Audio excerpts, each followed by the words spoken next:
Donald Trump schedules a rally this month to be held on June 19th in Tulsa, Oklahoma, and according to the left and the media, that's Alright, so first of all, I want to start this video out saying happy birthday, President Trump. I know, I'm a couple days late and always a few dollars short, but I wanted to acknowledge that the other day was President Trump's birthday, as well as the birthday of Old Glory and the United States Army. Before we get started with this story, if you want to help out our channel and solve my dollar shortage problem, you can always click the link in the pinned comment or in the description of this video to make a donation or purchase some kick-ass patriotic gear from our online store. We just got some cool new designs uploaded, so be sure to go check those out. So there was this viral TikTok video from a woman named Mary Jo Laup. And I want you guys to watch this with me for just 1 minute. Check it out. If you've been paying attention to the news, you know that Donald Trump is planning on holding his first political rally post-quarantine on June 19th in Tulsa, Oklahoma. Now, if you don't know why that's a big deal, I want you to Google two phrases, Juneteenth and Black Wall Street. You'll find out why people are really upset about this and why it's a slap in the face to the Black community.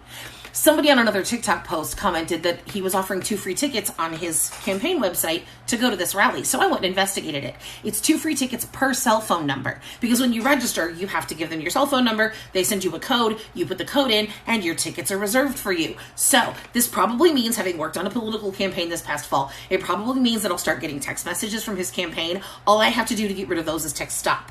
That's all you have to do. Once you text stop, they have to stop texting you. That's the law. They have to leave you alone. So I recommend that all of those of us that want to see this 19,000 seat auditorium barely filled or completely empty, go reserve tickets now and leave him standing there alone on the stage. What do you say?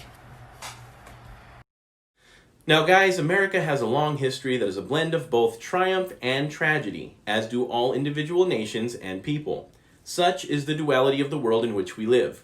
You can almost pick any date on a calendar or throw a dart at a map of the United States and find something negative to focus on just from that. But it just so happens that finding the negatives and reminding people of their past is the media's specialty. Nevertheless, there are some things that everyone can agree simply should not have happened, and the Tulsa City race riots is definitely one of those things. In case you slept your way through history class, allow me to provide you a refresher on one of the worst massacres in the history of America. In Tulsa, Oklahoma, there was an affluent Black neighborhood called Greenwood, also known as Black Wall Street.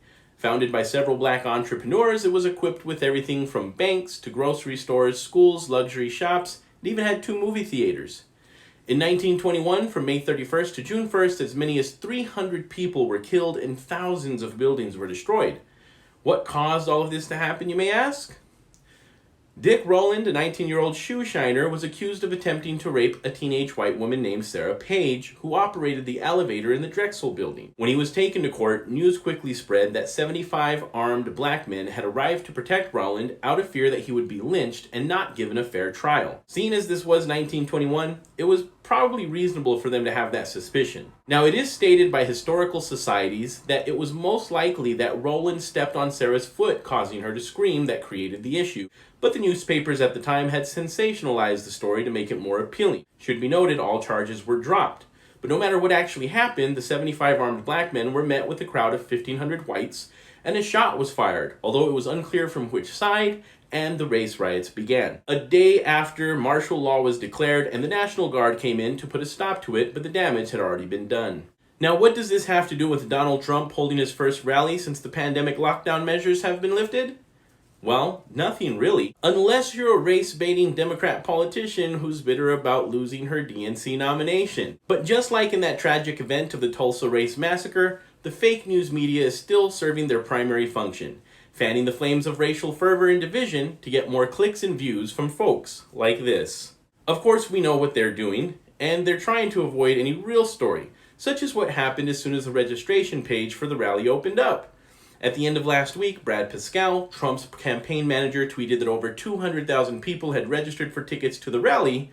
The only problem is that the venue only seats 19,000. I wonder how many of those registrations came from this lady. Regardless of the fact that 10 times more people registered for the event than the venue could even hold, on Saturday, Brad Parscale tweeted a correction that his numbers were now 300,000 registered for the event. In spite of that probably being the biggest amount of people to ever register for a Trump rally, just the other day, that number had grown to over 800,000 registered tickets.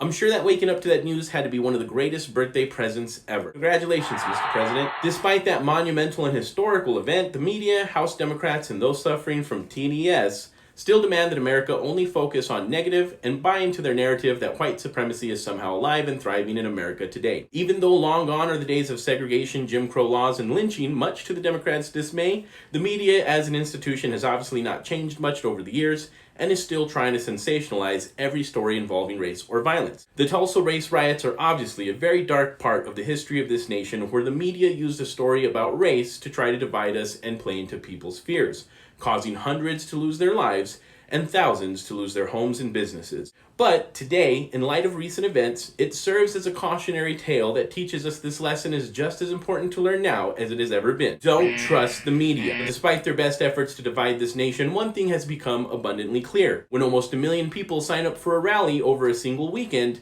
it's painfully obvious that this country loves its president with a deeper passion than the media's hate for him. This is Angel, the man on fire, reporting for Let's Be Frank. Hey, like a gang, hey, so like a down, like a nigga on my chain.